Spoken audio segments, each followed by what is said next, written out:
Action. Oh, good Lord. End it. No, we're good.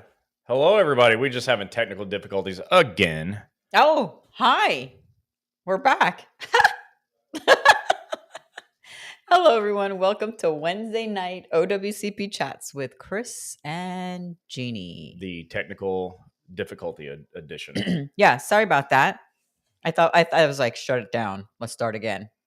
Well, first of all, I want to say to everyone, you saw my post, and I wanted to say, here we are 9 years later. 9 years. I remember. It was our 9-year anniversary for Wednesday night chats. So Wednesday night OWCP chats with Chris and Gini started out 9 years ago. And Gini said, "Hey, have you ever heard of Facebook Live?" And I said, "No," because I didn't like to go on Facebook that much. And so I'm like, "What is it?"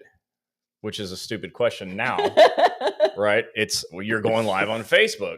And she said, "Why don't we go and talk about work comp on Facebook?" And I said, "Who in the world is going to come here and watch a show about workers' comp?" No, and I remember the movie. What is it with the Kevin Costner with the Field of Dreams? What was the words? If you build it, they will come. People will come, Ray. We built it, and 18,000 plus, and that's just on this page. So we have about 36,000 followers within all of the social medias that we have. Which is amazing, and we're really grateful to everybody for that.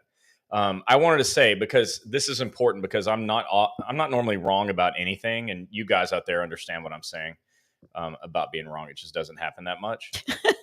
But so I'm looking at our dashboard on Wednesday night chats, and it's incredible how many people are following and watching this every week. It's like, I said to her, nobody is going to watch Wednesday night OWCP chats. Like, nobody is going to do this. He did say that. And I was like, let's just see what happens. Let's give it a couple months. But the truth is, and I'm just looking at this for the first time, I've never seen this number before right now. In the last 28 days, we've had the biggest numbers that we've ever had, 489,191 views of Wednesday night OWCP chats, nearly 500,000 views in 2 days, less than a month. So I'm proud to say that I was wrong. It'll be the first and last time in my life. Probably, again, those of you guys out there, you understand. Women always think they're right, but we are. In this case, I was. And even when I said Wednesday night chats wasn't going to work, secretly I knew it would. But I didn't. I had no idea.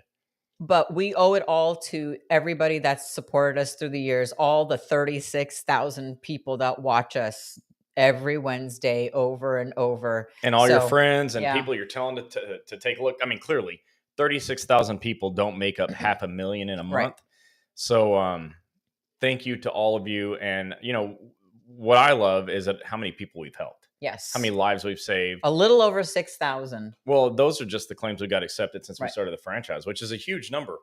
But, we can add a zero to that. It can be 60,000, but that's up to you. You got to tell people that we're here doing this. Thank you all for supporting us. If there was no one watching us, we wouldn't even be doing this. And because we started doing this, that's how the franchise, instead of consulting, we left the consulting side, and Chris said, we're going to just make this into a franchise, because all of you kept saying, well, we don't have a location to go get treated. Yeah, we don't have any doctors. There's no doctors, no doctors. It's how great you're teaching us this stuff. There's no doctors. So we started the franchise, and now we have 68 locations around the country. So we're proud of that. We're going to add another, who knows, we're going to double that. Yeah. So from Chris and I, happy 9-year anniversary, everyone. To all of you. Yes. So tonight we've got a great topic that is one of my favorites. I'm going to talk to you about timelines. She wrote timely filing, and that is absolutely part of what I'm going to talk about. But I'm going to talk to you about all of the timelines that you need to know, because what I found out is that if you understand these timelines, that it just kind of makes everything more simple for you. Yeah. And, you're never in the dark. You're not, a lot of people are like, wow, is it too late? What do I do? When do I do it? So tonight I'm going to talk to you about those timelines, because they're so critical. And I always say this, don't miss timelines. It's the only thing I can't overcome for you. I can, I think, overcome just about anything else in OWCP or tell you how to, but I can't overcome you missing timelines. So we're going to talk about these. And I hope you'll write them down, because they're so critically important. And in my first book, and I'll show you, and this isn't an effort to sell you books, it's just to say how important is this. I've written 4 books. This is the first one I wrote during the COVID lockdown. It took me 3 days to write it. And in this book is an important chapter just on timelines. It was so important that it came out in my first book. So I really want you to pay attention to this, take it seriously, because too many people are missing their deadlines when I've talked about it since almost literally day one. Yeah. So we're going to talk about it again tonight. So again, happy 9-year anniversary, not only to us, but to all of you. And it's not our wedding anniversary. It's our Wednesday night OWCP chats 9-year anniversary. Although we have been together for like just a little longer than that. So we started our very first live video. If you go back, and this is 9 years, you would have to go back. On a love seat. February 16th. And I think we actually started in the bedroom. We had 2 little chairs and the camera was like right there. And we didn't know what to say or do. And we had to put it in the bedroom because we were living in a small house. Yeah. And our sons didn't have any ability to be quiet. They barely do. And so we would go in there. But then we migrated out into like a living area. We were on a love seat. Oh, yeah. And we did that for a little while. We took it into the living room with a backdrop and tried to do it there. Our boys hated that because they couldn't watch TV and be loud and like scream at their video games, and because we could hear them. And then we went into the dining room. And by the way, 9 years later, they still scream at their video games. Yeah. Okay? So mid-20s, it never stopped. I'm not sure what happened. When we were looking to build our home, we were like, no matter what, we have to have a house that has an office because of chats. Yeah. So here we are, 9 years later, 36,000 of you following on all of our 489,000 views. Yeah, almost 500,000 views. So thank you guys. Happy anniversary to you guys. So, and even this room has changed multiple times. But we're set now. The way it's looked, it's not changing again. It's a pain to change it. So let's see. Maureen, happy anniversary. Tara, don't know how anyone could do this without y'all. Well, that's very sweet. Thank you for saying that. I really appreciate that. We were just talking. We were actually in Naples yesterday. I can't believe we woke up in Naples this morning. Yeah, and which is a 3-hour drive from here. We have a financial advisor on business coaches, and we were out there with them, getting to meet new people. And somebody sent a Facebook message saying, just very heartfelt message. And I told Chris as we were driving this morning, it is so humbling because we didn't think we were going to be here where we are today. It is so humbling, the sweet things you guys say, that it literally puts tears in our eyes sometimes, because we're just 2 regular people just like you guys. But everybody's like, oh my gosh, I can't believe the girl on chats messaged me. Oh my gosh, it's Gini. Oh my gosh. And the other guy. And if you guys saw my post, I put a post with us yesterday before we left to this dinner. Some of you know us as Chris and Gini, and some of you know us as Gini and the other guy. So thank you, Milton. Maria, happy Wednesday night anniversary. Yes. So the other guy's story, and we'll get to the topic, but this is fun. It's our 9-year anniversary, so let's have a little fun. The other guy's story is great for me. We were in Chicago O'Hare. We were both dressed as Federal Interest Center's billboards. We had this. And then some. Yeah. And so I walked through TSA first, in other words, to the screening. She came next, and then she got a message on LinkedIn from an agent who said, did I just see you come through TSA? Yeah. And she said, yeah. And he said, well, where was the other guy? I was there first.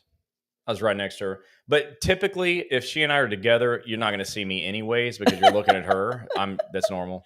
No, I'm just reading. But I became the other guy. Dr. Dorfman said, happy anniversary. I Googled what to buy for 9th anniversary, and the answer is bourbon. You know, Dave, that's actually the answer for 1 through 8 also. Yeah, it's 1 through 8. Yeah.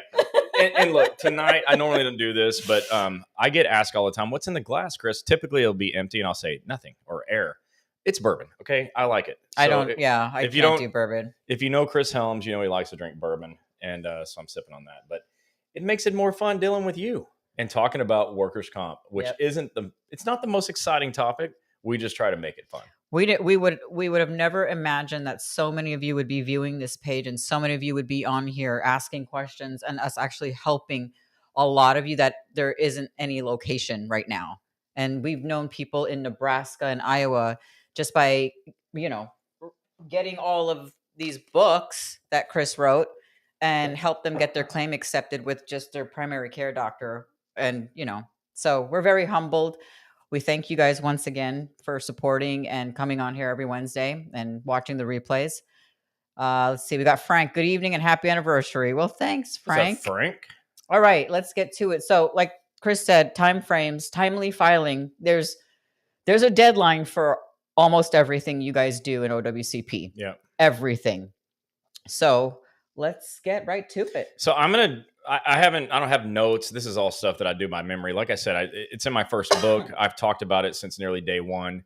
And it's so critically important that it's worth talking about like quarterly. We should be talking about this all the time. Yes. But after I tell you, you're going to be thinking about probably some friends you've got at work, people that are there suffering needlessly, who thought that they missed the deadline and it's not over yet. And when you're thinking of those people, you should go to work tomorrow or text them tonight and say, hey, it's not too late. And then they're going to say, not too late for what? And it's to file your OWCP claim. Yes. Or to do whatever. So we're going to talk about whatever the whatevers are tonight. So let's start here. And I love this because when I go into live audiences, which we've got some coming up, right? Where are we going to be live? So teaching this? The only thing that we have coming up right now is the second to last week of March. We are going to do a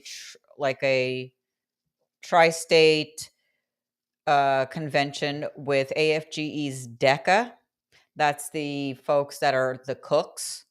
And we hear lots of stories. We hear our number one story we hear is they cut their finger or they chop their finger. You guys have to cook.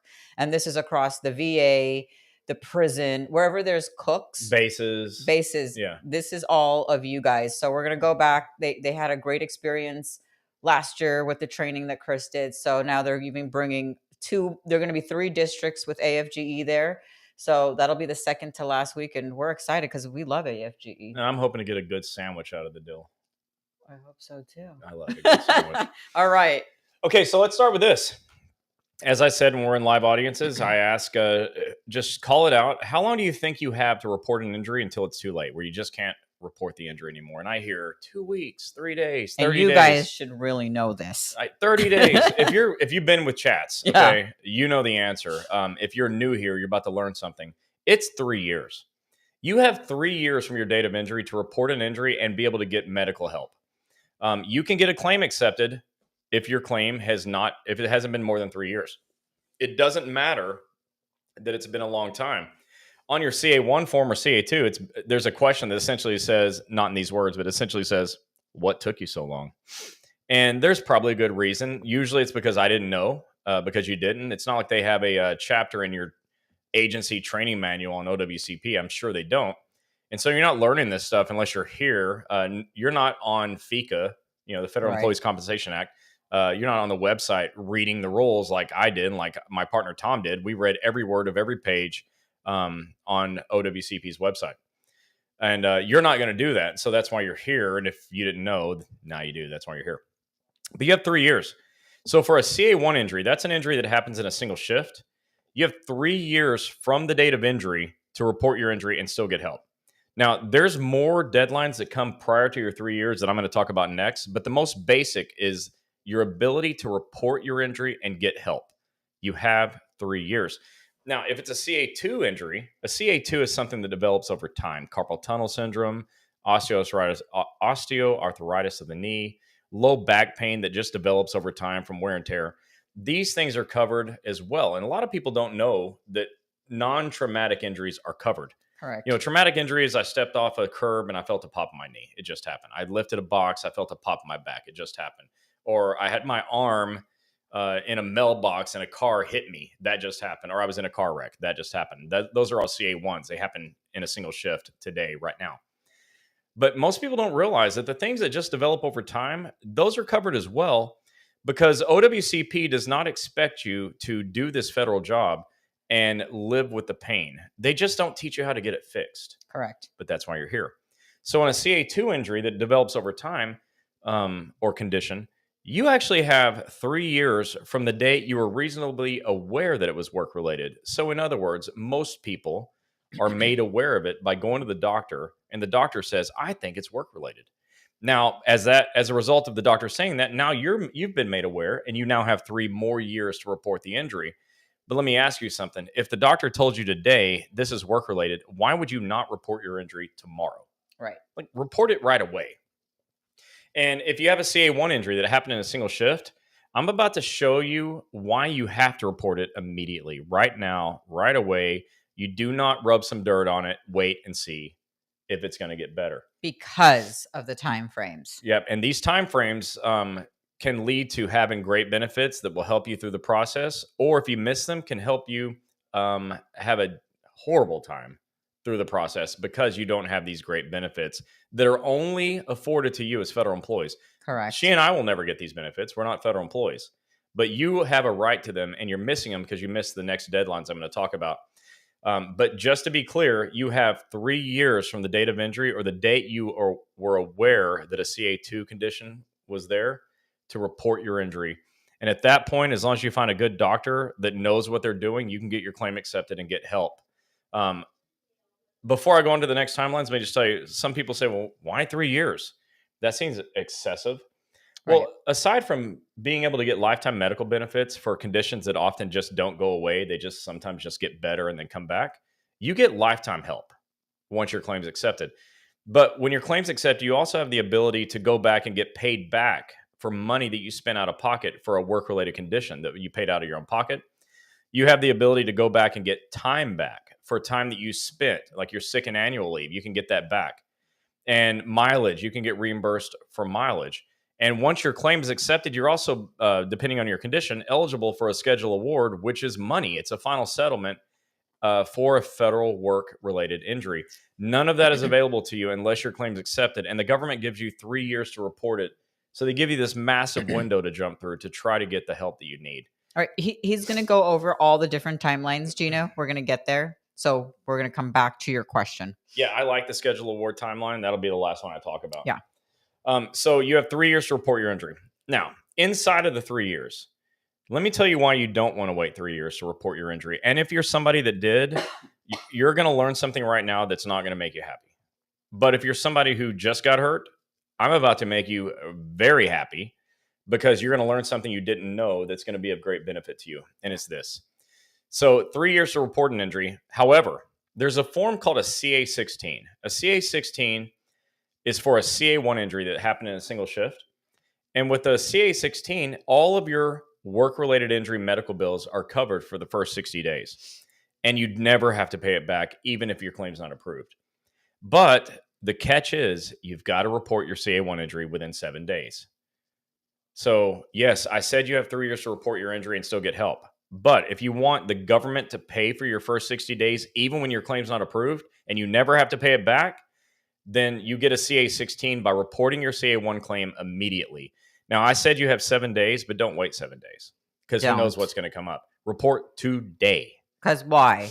Why? Because then you won't get your CA16. And already you guys that are filing don't even get a CA16 as it is already. Right, because your supervisors act like they don't know what it is, or they just don't. But you do, because I just told you, and so you've got to demand a CA16. But I always say that there's always a crowd. There's a group inside of every group that I call the rub some dirt on it crowd. Yeah. If you're not from the country, you may not have ever heard rub some dirt on it, but essentially it says you're going to be all right. Just rub some dirt on it. It'll get better. Well, if you're in the rub some dirt on a crowd and you wait a little while to see if you get better, a week is going to pass. And as soon as the 8th day comes, you're no longer eligible for a CA16. No matter what, it's not going to happen. Don't even waste your time asking. Ian said as soon as possible. That's a fact. That's right. And Ian, as soon as possible means now. Right. Right now. And we have technology everywhere. You can text it. You can call. You can email. Correct. You can walk into your supervisor's office. You can do so many things. Now, I recommend emails because you can save them and prove that you did it. But whatever you do, report it today, now, right away, immediately. That's right, Ian. Exactly. Do it right now because don't rub some dirt on it. And here's the cool thing. What if you don't need medical attention? Fantastic. No harm, no foul. But if you do, the CA16 pays your bills. Yes. And you never have to pay it back. So don't rub some dirt on it. Report right away. You have 7 days to get a CA16, but don't wait 7 days. Don't even wait 24 hours. Do it right away. Correct. Okay. So that's the CA16 and 3 years to report an injury, 7 days to get a CA16, but you report today. The next timeline, and then I'll stop for questions. Okay.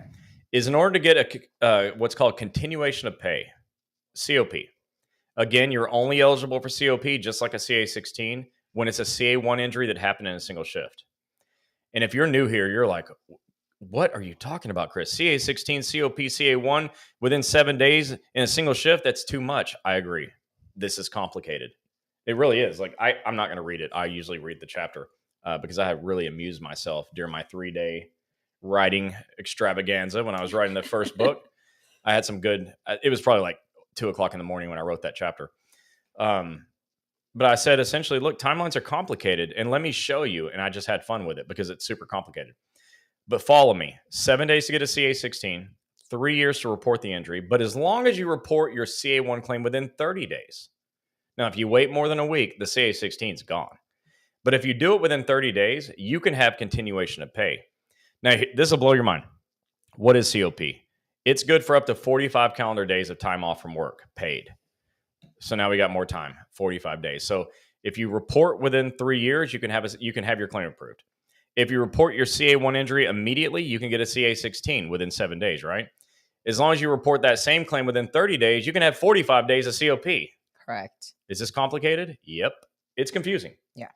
But the bottom line is, and if I can just impress upon you this one point, report now. If you just report now, then your claim can be approved. You can get a CA16, and you can be eligible for continuation of pay. Even if you don't have the time, like during the holiday time, even if you don't have the time, just report it and just get it out of the way. Because at least you did it. And even with the CA1, like he was saying, you can get your CA16. And look, as far as continuation of pay goes, like I said, it's good for up to 45 days of time off. My philosophy and Federal Injury Center's philosophy is we want you to get back to work. And it's not because we're the company doctor. I say this all the time. Nobody would ever mistake me from being friends with your supervisors. Right. Ever. I am not friendly with them unless they earn it. He's not. Not even a little bit. However, I'm friendly with you. And through talking to thousands of you over the years, I know that your biggest problem is often not the injury. Your biggest problem is often the hassles that come along with the system. Right. So when you have a CA16, it pays your bills for 60 days. You never have to pay it back. When you have continuation of pay, if you need time off, you don't have to use your own sick and annual leave. Now, there's a catch. And on the CA1 form, it says it. If you ultimately do not get your claim approved, then you have to pay back continuation of pay, which means they're going to take your sick and annual leave that you would have used anyways if you didn't take COP. So I was talking with, in fact, doing a training for Department of Labor that included training for claims examiners on workers' comp. So let that set in. Doing training for claims examiners on workers' comp. And a senior claims examiner said, Chris, actually, you should just train everybody from now on to just take COP because their options up front are to take COP or to use sick and annual leave. Well, if their claim gets approved, they never have to use their sick and annual leave. If their claim is ultimately denied, then they just take the sick and annual leave. So tell people, don't just give it away. Give yourself a fighting chance to keep it. So take COP. They can have your sick and annual leave later if you're not able to get your claim approved. Now, just a little side note, and then we're going to take some questions. If you've been here a while, you've heard me say this. Nationwide, and you can check this on OSHA. OSHA has a website, and you can search it by searching OSHA Federal Work Injury and Illness Statistics. OSHA Federal Work Injury and Illness Statistics. The first thing on Google will be this website with some Excel sheets.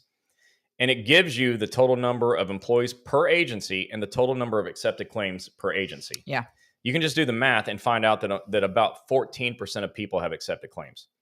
Now, that's not 14% of injured people. It's 14% of the workforce. But when I'm in live audiences and I say, what percentage of your coworkers do you think are hurt? And we always settle on half. So if 50% are hurt and 14% have accepted claims, you can see there's a massive gap, and that's a problem. At Federal Injury Centers, it's over 95, 97% accepted claims. So if your claim is accepted, you'll never pay back COP.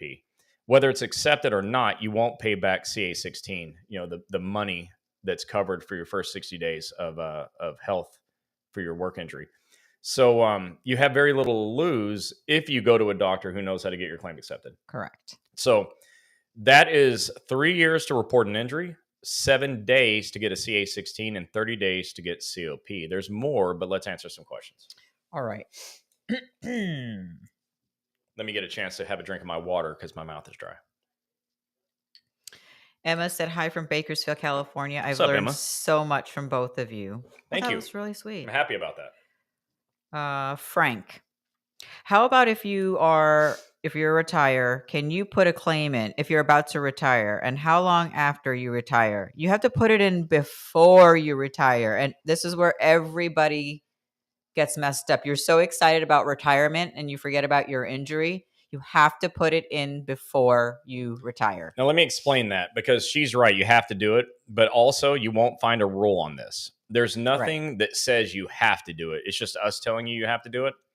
You don't have to, okay? You could roll the dice.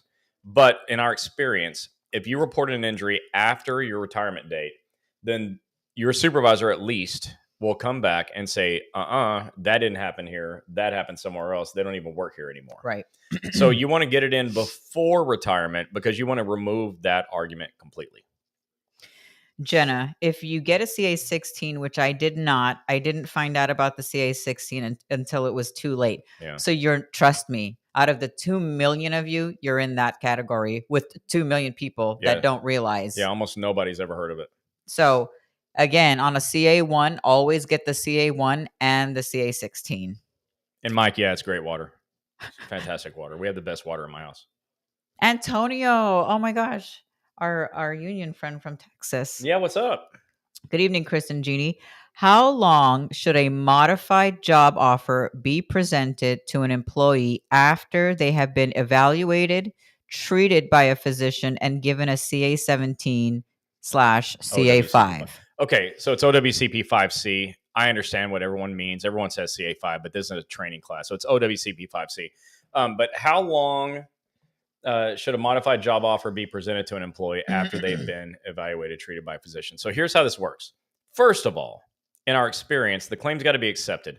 If the claim isn't accepted, your management is not motivated to give you a limited duty offer because technically there's no work injury. Until it's accepted, there's really not a work injury. You're just hurt, but you haven't proven that's work related yet. So they're not obligated to give you a limited duty offer. However, when your claim's approved, and your doctor fills out the CA-17 or OWCP 5C, then that goes to the supervisor, at which point they're required to make every effort possible to give you a limited duty assignment that matches the restrictions from those forms. So how long should a modified job offer be presented to an employee after they've been evaluated? As soon as possible, because as soon as the claim is accepted and the form has been presented to the supervisor, at that point, it's their job to find the limited duty assignment for the worker. So there's no rule that says they have to do it within 7 days or 8 days, but the rule says they have to make every effort possible to do that. And until they do that, then the person's going to be at home collecting money on LWOP. And so that should motivate the agencies to get you back to work as soon as possible, which is what we want as well. And the management doesn't see that we're kind of on the same page, even though we're not the company doctor. They want you back to work full duty right now, even if it's not medically possible. We want you to get back to work because we want you to clock in and get paid without jumping through hoops of LWOP to get paid. So I want you back so you get paid because you have bills to pay and you don't need to be jumping through hoops and expecting a paycheck and instead getting a denial letter. Yeah. And when you clock in, there's no denial letter. They just pay you. So that's why I say that. So they need to give you the limited duty offer as soon as possible. But here's the problem. And this fits into the timeline thing. And I wasn't going to talk about it actually as a timeline, but you ask a great question. So here it goes. You have 30 days to show it to your doctor. And everyone thinks the supervisor saying you have to sign it now means you have to sign it now, and you don't. But the problem is you have so many problems with your supervisor. I've thought about this a lot. I mean, I've thought about it a lot over the last 6 months, especially. Your supervisors are making you sign it, and your unions and your friends and people that you trust are saying, just sign under protest. And they're doing that because you don't have time to look at it, and you're not a doctor, and you can't look at it through medical eyes when you're not one. And so you don't know, but you're being threatened that they're going to pull that job offer back from you and you won't have a job, which is an unfair threat that is against the Code of Federal Regulations. The CFR says that the job offer goes to your claims examiner. The claims examiner reviews it, And then the claims examiner notifies you that there appears to be a suitable job offer. At which point the claims examiner, not your supervisor, the claims examiner gives you 30 days to review it with your doctor. Now go review it today. Like, don't wait 30 days. Just remember, the surest way to get paid is to clock in. If you can go clock in tomorrow, you stop jumping through hoops tomorrow to get paid. So get to the doctor as soon as humanly possible. At that point, once your doctor reviews it, you can accept it. If the doctor says, yeah, this matches the restrictions on the CA-17, that's good. But if the doctor says no, and you give it back to the claims examiner, said, doctor says this doesn't work. If the claims examiner disagrees, guess what they do? They give you another 2 weeks to go back and try again. Yeah. So you could have actually up to 45 days to check your limited duty offer with your doctor. Yeah. Your supervisors are having you do it now under duress. And that's against the rules. I hope more unions will start filing grievances on this because they're violating law. And I don't think it's a violation of your contract, but I also don't think your contract allows for supervisors to screw you over. And that's what happens anytime they try to make you sign a limited duty offer without your doctor seeing it first. Yeah. Because you're not a doctor. How do you know if these restrictions match up when you're not an expert at writing restrictions? So that's another timeline. You actually have 30 to 45 days to review this with your doctor. You don't have to do it today. But with that said, you have enough problems with your supervisor right now. Management gives you hell as it is, and we're hearing a lot of bad stuff right now. I'm sure you are too, and you're living it. So some of you may just opt to sign under protest. Okay, it's your life. Yeah. I just want you to know what the rule says. And the rule says you have 30 to 45 days to review this with your doctor. Remember that. Great question. It fits perfectly in the timeline conversation. So we got Tammy Newman on. Hey, Tammy. Tammy. Robert Delude, the podcast dude. Bobby. Ivy Singh. Hi, Chris and Gini. My beautiful mother-in-law. All right. Tammy Wilkes. What are the outcomes of a referee doctor? So the referee doctor comes after the second opinion doctor. When there's a question as to what's going on with your case, maybe you've been out of work too long, or there's a question on, is this diagnosis correct? Or is your consequential injury really part of the claim? Or lots of just things that arise in the normal course of having a work injury. The claims examiner sometimes doesn't know what to do with it, so they'll send it to a second opinion doctor. And we've had great outcomes with second opinion doctors, and we've had terrible outcomes with them. More terrible than great, but Tammy's on here. She knows one of the great ones. But most of the time, second opinion doctors have bad outcomes for us, and I don't know why it's that way. I'd love to take over that system. But when there is a question by the claim examiner as to who's right, is it the second opinion or the treating doctor, and they're not sure, they send it to a referee doctor. Now, I've read all the rules on this, okay? So what they do is they find on a list of board-certified doctors and whatever specialty is needed, and they send to that doctor. They just literally go online to board-certified list, and they pick a doctor. Then they pay that doctor. That doctor is independent. Doesn't really have a dog in the hunt. I'm using country terms tonight. They're really not they're not invested in the case, right? So the referee doctor will essentially just weigh it out and say, I agree with this one or I agree with that one. So the referee doctor shows up when the claim examiner is not sure what to do after a second opinion visit. Yeah. You can't skip these visits. You can't skip second opinions, and you can't skip referee doctors. They'll close your case down. I just looked at something on TikTok, because we're also on TikTok on Breaking OWCP, and the lady goes, "Why is that girl on her phone?" Okay, we had this before. We had first started, and the lady on chats was like, "That girl is just staring at her phone. She doesn't even care that you guys." Welcome to my world. And it's not. I'm reading questions. I'm jumping around from Instagram to TikTok to YouTube to make sure I'm getting all the questions. And I can vouch for this. Now, if you were here last week, let me just reiterate.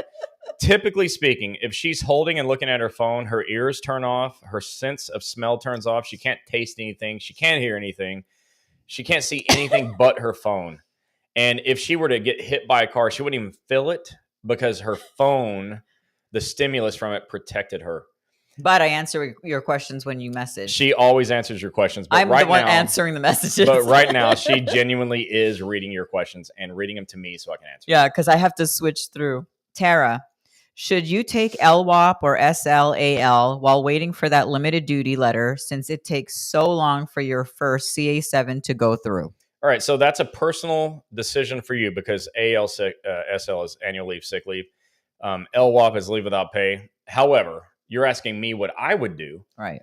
Because your claim has to be accepted to get a limited duty offer, that means your claim is accepted. And I would take LWOP and I would document that I'm out of work waiting on my doctor to review the limited duty offer from my supervisor. You can't work until that because your supervisor won't let you work. And I would put that in the letter. And so I can't work according to my supervisor until I accept this offer. So I'm out on LWOP. Right. And that's your documentation on your CA7 to get paid for LWOP. Victor, hello. What's up, my man? Maria. Victor said, hello, Ian. Maria, if I don't have to sign, I don't. Can't trust management. So sad. I happen to agree with that. Victor said, Central Florida in the house. And while he's reminding me, we are going to be going to APW in Fort Myers, so we will be there in April. Can't hardly wait. Miss West, how are you? Hi, I have a job offer from a permanent injury, which I've been in for 5 years. A month ago, me and another injured worker were told we had to leave because a new plant manager wanted to issue us our job offer. They put us in under COP. I called my injury comp, and because I have open claims, I'm doing CA7s and have been getting my PD, paid. My question, can the plant manager override the job offer already given? He's saying no work available in our building. Yeah, I mean, it's the plant manager's job to do that. They should be honest and not be jerks about it, but they can do it. And if that happens and now you don't have a limited duty offer, then now you're back on LWOP. And that's bad for everybody. It's bad for the agency too. So what I would do is go back to your doctor and say, here's the situation. You know, they pulled this offer. Can I get a new CA17? And things change too. Like your restrictions can be lessened over time too, because you get better. And maybe your doctor can find a way to work with management to get you back on the job. That's what we want. I don't want you jumping through hoops to get paid. I hate that. And Miss West, if you're having an issue with your CA7s, remember and we just talked about this last week, so you can go back to last week's video and watch all about CA7s. Your claim has to be accepted first before you can file your CA7s. Yeah, technically you have 0 OWCP benefits until your claim is approved. The only benefit you get before your claim is approved is the CA16, and you have 7 days to report your CA1 claim in order to be eligible for that. Tammy said, Wilkes, I just had to go to another one on February 7th, the second opinion. Yeah. I'm still waiting on a report from him to be uploaded. I've been to 5 second opinion doctors. They are refusing to allow me to treat. 5 second opinions? I'm going to ask you this. This is a rhetorical question, which means the answer is in the question. A second opinion doctor means getting a second opinion. The first opinion was your treating doctor. How many second opinions can you get before it's not a second opinion anymore? Your third opinion, fourth opinion, fifth opinion. And I've read all the rules, and I can't find anywhere in there that allows for a fifth opinion doctor, but they do it. Oh, Victor, sorry, I meant April, not May. Sorry, Victor. No, you said April. No, he said Fort Myers is in May, not April. Okay. Oh, sorry. Yeah. Diane Hernandez. When you have been accepted on workers' comp, why would they be taking my annual leave? They aren't supposed to do. Am I correct in saying that? If you elect LWOP, that's your choice. Now, the thing with LWOP is if you don't turn in the proper documentation to get paid, you could not get paid, but that's your choice. Sick and annual leave, they're going to automatically pay you, but they're depleting your sick and annual leave. What if you want to go on vacation? What if you get the flu? That becomes a problem for you. LWOP is there for people who have accepted work injuries so they don't have to use their own personal time. Management should not be pirating your personal time because you need that personal time. God forbid you get sick or there's a vacation, which you have every right to take. So I would get with your union and file a grievance on that. And I can tell you from talking to union reps that I know that your supervisors can go back and recode that to LWOP and give you your sick and annual leave back. You're going to need a strong union person to fight for you on that. Ian or Victor, you can second that. They wouldn't let that happen. As you are on here. They wouldn't let that happen. Jenna, I was on modified duty during my 45 days of COP. I was told I had to sign it right there and then. Yeah. And I ended up working modified duty during most of those 45 days. It did not come from my claims examiner. I really felt I was working for free during that time. I just kept my head down and did what I was told, so I didn't get in trouble. Not sure if I did the right thing, but I was uneducated and didn't find you guys until after the fact. So now you know you have 30 days to sign that modified job offer. Now, with that said, as I said before, you have so many problems with management as it is. Not all of you, but a lot of you. That maybe you want to go ahead and just sign it under protest. But even when you do that, take it to your doctor and double check that you didn't make a decision that could get you hurt worse. The whole point of the CA-17 and the limited duty offer situation is to keep you safe. And that's our number one goal. Like, we have a bunch of doctors, okay? And our number one goal is to get you back to work safely.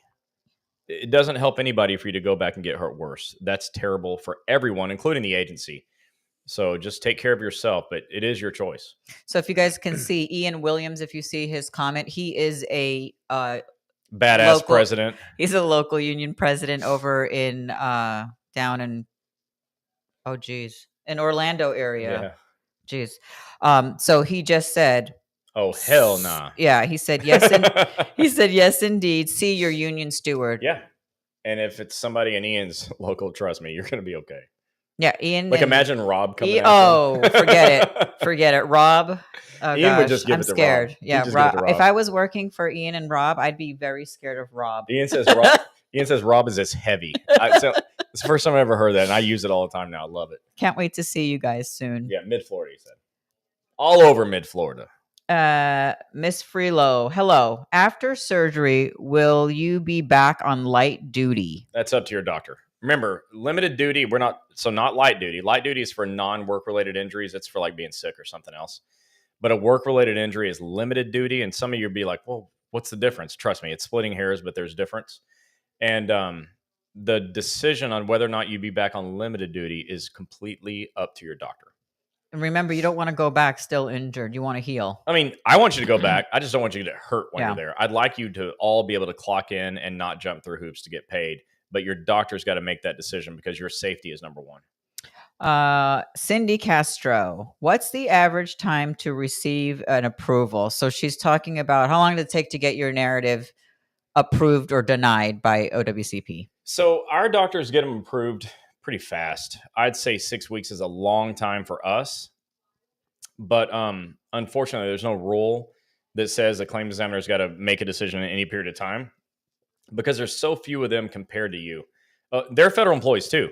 But today I heard 2.3 million federal employees. I'm pretty sure they're not talking about, they leave the Postal Service out, which is a whole different problem that I'm having with them. That OSHA website that I talked about earlier, a few years ago, they removed USPS. Like, what the hell? There's more USPS injuries than all the other agencies combined. Why would you hide that information? But that's a different topic for a different day. But 2.3 million people is what they say there are in federal employees, and they're trying to reduce your numbers, which sucks. We won't get into that right now. But maybe probably next week I want to get into it. Anyways, moving on. Maria, here's some advice for you guys from Maria. Check your paychecks. I put in for LWAP and found out they put in AL. Make sure she's right about that. Make sure you're checking. Yeah. Tammy Wills said, the last one I went to on February 7th was a referee doctor. He laughed at the second opinion doctor's report. It was so contradicting. They didn't like what he said, so sent it back, and he completely changed it to the opposite of the first report. That sounds good. And sometimes a referee doctor will do that. They'll contradict the second opinion doctor. And she said, and what really upsets me is they only sent the second half of the report. What? Well, that was just an office worker inside the office that didn't know what they're doing.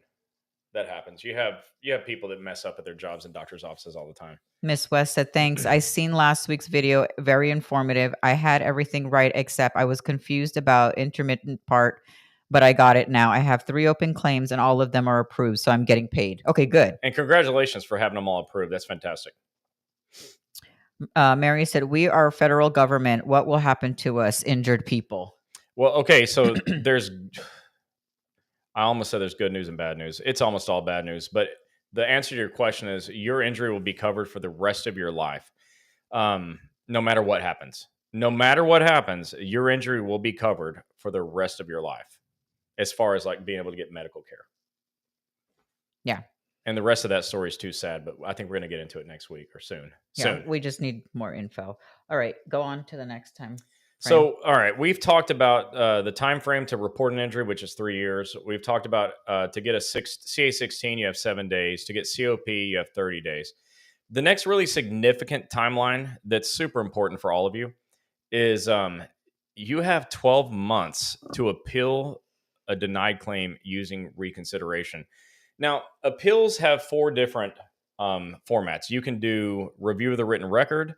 You can do, oh my gosh, ECAB and oral hearing. Okay, so those 3 I don't like. Now there's a reason for them. Like oral hearing, if you have a great union rep that can help you, an oral hearing can be very powerful. Yeah. But if you're going to do it on your own, not so much. Like that can be intimidating. ECAB, if you don't have somebody representing you, it's almost like a legal proceeding. That can be intimidating.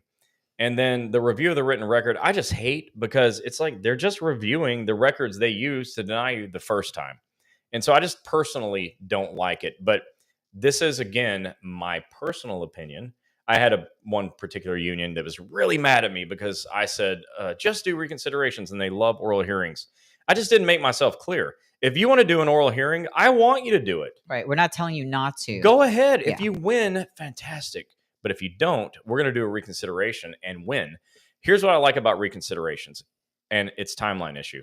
They give you 12 months to appeal on a reconsideration. The others are 30 days. And if you are somebody like me who doesn't even like to open mail, like I dread going to the mailbox because I'm worried the IRS is going to send me something, So I'm like, I don't want to check the mail. Every day she'll say, hey, stop at the mailbox. I'm like, oh God, I knew it. I hate checking the mail. All right. And if you're like me, there's a good chance you're going to miss your 30-day window. But with a reconsideration, you have 12 months. Yeah. And the cool thing about a reconsideration also is that you can submit new information to refute their denial. So they'll send you a denial letter that says, there's a paragraph in every denial letter that says specifically your claim was denied because ... and then it'll tell you why. So you can take that, show it to your doctor, and the doctor can write a new narrative report. We do it all the time.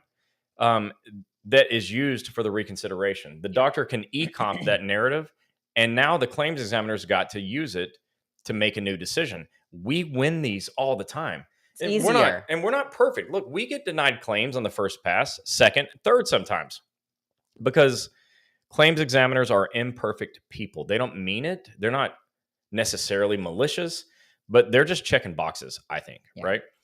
But if you have the right doctor that will never give up, then you can do reconsiderations forever, like literally an infinite number of reconsiderations. The only key to the deal is that you have to file your reconsideration within 12 months of every denial date. And if you guys watched last week, we talked about this, where this lady literally had 15 minutes before her denial was done. She couldn't have done anything else and reached out to me at 11 o'clock at night. Like 11:45. Yeah, because she had 15 minutes. She submitted her reconsideration with 3 minutes left till midnight. She got lucky. Now, I got to be honest. I don't know if her claim ever got accepted because she didn't follow up with us. Right. But I can tell you this for sure.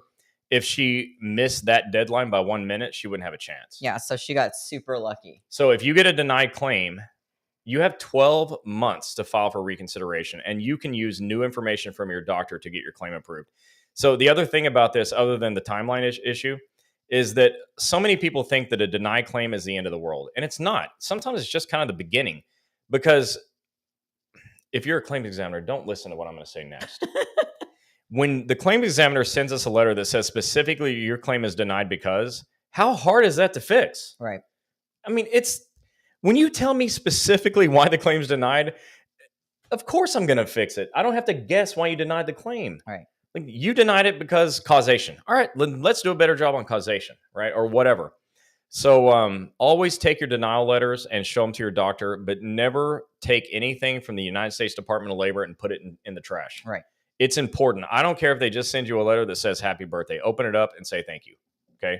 But read every letter and take it to your doctor and have them read it too. And find that paragraph that says specifically your claim is denied because now you have 12 months. That's the timeline to do a reconsideration and get your claim accepted. So I've talked about 3 years to get your injury reported, 7 days to get a CA16, which pays all of your medical bills for 60 days.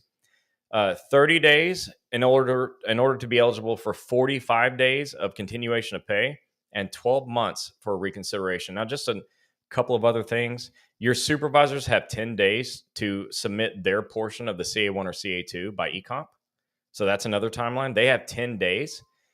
When you're turning in your CA7 for pay, they have 5 days to do their part and turn it in. So that's just two more timelines that are on them. But you should know it, because some people say, I'm not getting paid, I don't understand. And your CA7 is still setting in your supervisor's inbox. Yes. And they haven't submitted their portion, which is one page. It's one piece of paper. And everything your supervisors have to do is one piece of paper. The CA1, they have to fill out one piece of paper. CA2, one piece of paper. The CA7, one piece of paper. You can't make this stuff up. And the CA16 and the CA17. All one piece of paper. Yeah. And the CA17 is half a piece of paper. Right. It's half a sheet. All right. So there's no excuse for them not to get the job done except for laziness or incompetence, because it's not hard. Right. And we went over the CA7 last week, every box. And I'm telling you, it's easy. If you can read English, you're good to go. If you can't read English, but you have Google Translate, you're still okay. Like, anybody can get this done. Yeah. So those are your timelines I want to discuss tonight. What other questions do we have? Gerald Adams. Hey. He said, hey, Chris. Hey, Gini. Hey. I believe it's a rule of thumb that you cannot sue the federal government, but USPS is considered quasi. I'm assuming that's why the Postal Service pays DOL $2.5 million to handle OWCP, but that's not really fair, because that just gives them leverage to neglect when handling the claimant's case. We agree with you. Yeah, 100%. But you are correct. You cannot sue your agency. All of you that are out there are like, I'm going to sue. A lot of you message me, and the first thing you say, how do we go about suing the post office or the VA? And I'm like, you can't. Yeah. And along those same lines, we hear a lot that your friends at work, and they're just being good friends. They're really just trying to help you. But they'll say, lawyer up. Yeah. Man, there's almost no reason to get a lawyer in this system. And we're friends with the best lawyers. And they won't do it either. And they're not going to take all your claims either. They're just going to tell you to call me. Yeah. Because you don't need a lawyer. You need Chris. Yes. Right? So many times if you guys get a denial, and a lot of you know this because you're messaging me, you'll say, can I get an attorney? And I'll ask, okay, what do you need one for? So I know which one I should share the contact. And they're like, I have to fix my denial. Well, you have a denial, and there's a reason on the denial that says why it got denied. Just give it to the doctor to fix it. Look, you don't need an attorney to spend money on that. Maria Portal said, laziness is real. They need to answer 5 questions. That's what I'm talking about. Go. It's so easy. They're just lazy. Sonia Summers. Sonia, girl, I called you last Thursday at 2:17 p.m. Check your phone. Call me tomorrow. And I remember that. And Eunice said, reconsideration is better. It's so much easier. I know you have to wait because the doctor has to redo all the things, all the narrative. But it takes the responsibility off of you and puts it onto the doctor. And then the claims examiner's got to deal with just the doctor. All right. I love that part. Rebecca, what happens if you leave your federal government job or resign while you have a claim under reconsideration? You're cool. As long as you reported your injury, you're fine. You just go through the system. The 12 months, the 30 days, the 7 days, all of that applies to you. All that matters is that you reported your injury before you left the job. Yeah. Miss Johnson, she said, hey. Tammy said, I'm still hoping an FIC comes near me. My pain clinic doctor won't do narratives, and I can't find one that will in my area. Where are you, Tammy? Go on our website and see what's closest. You guys, if you don't know, you can travel out of state to get to one. I know it sucks, and the claims examiner is going to say you only have. And we don't want you to do that, actually. But if you're desperate, which a lot of you are, and we understand, you can drive anywhere in the United States that we have a location, or Google OWCP doctor with your city and state, or literally go to ChatGPT and ask, and it'll even give you the phone number and address. But Tammy, please just type another message. Just tell me your city and state. I'll know what we're talking about. All right. That's it? Yeah. That was easy. You guys don't have more questions than that? Why are you making it so easy on me? Like, we could play Stump the Chump and I could take a nap. This is easy. Johnstown, PA. All right. Where's that near? Go to our website, federalinjurycenters.com. Click the locations button, and all the locations are on there. See what works for you being in Jonestown. And if it doesn't work for you, go to Google and search OWCP injury doctor with your city and state and see what does pop up. But I'm going to go ask my future daughter-in-law where that's at. She's from Pittsburgh, so I'll figure out where it's at. Mike, when are they going to get a federal injury center in Mississippi? Soon. So can I say when? Well, we don't know when, but it's going to be in Jackson. It's opening up in May. That's all I know. Funny because the doctor texted me about this. So Yeah, sometime in May we'll have one in Jackson. oh, look at what Sonia said. I won an EEOC and got 2 more EEOC claims in court stage. Yes, but you have had violating of your Civil Rights Act 1964. One of your rights is your on the job disability. Anybody can tell me to allow me to help see if Anyone can call me. oh, call me and see if you have a case to sue. There you go. And there's The the phone post number. office. So she put it down. Sonia is with NAFE, if you guys don't know. NAPFE, which Yeah. is a lot of people haven't heard of this one, but they're a fantastic union who helps a lot of people. It Yeah, doesn't she matter where they're at, right? Their whole group does. Their whole I love that. agency. Doesn't matter where you're at, they'll help you. Okay, so she said there's a OWCP clinic very close in Cordova. Okay. Oh, that's in Memphis area. I'm very familiar with them I was since gonna say, yeah. it happens Like I said, it happens to be my office. yeah. Go to our website and you could check it out. Do I need a lawyer to close out a claim for a settlement? No, you don't. You don't need one. You may want one, but you don't need it. It's not a rule. I traveled 3.5 hours to Rockville, Maryland to go to the FIC. Philly, PA is too far. We need another in PA. We know, and we're really sorry that we don't have more offices. It's hard. We did add several in the last year, which was really exciting. And we'll have my partner Joe says we got like a dozen more coming online soon. I'm pulling for that. I hope it happens. So we got a really long message. Talk amongst yourself for a second because I'm going to read this. So she said, I just heard you said you are covered for life. Also said needed a federal lawyer. I'm still trying to understand this. On LWAP, looks like they're taking my leave. That's another day and topic. Looks like I have to pay the post office if I want to buy back the time. Correct. I also have been given given modified offer, not the right salary and not in my restrictions. So I denied, and the new postmaster was ugly and hung up on me, reported him again. That's another issue. Trying to get it all out before y'all close the discussion. Haha. Thanks again. I can't see to read, so I apologize and tried to get in on still other stuff to talk and ask. You did fine. Yeah, you're dealing with what so many people have to deal with. And I think the main thing I would tell you is don't ever stop fighting for yourself. You'll win.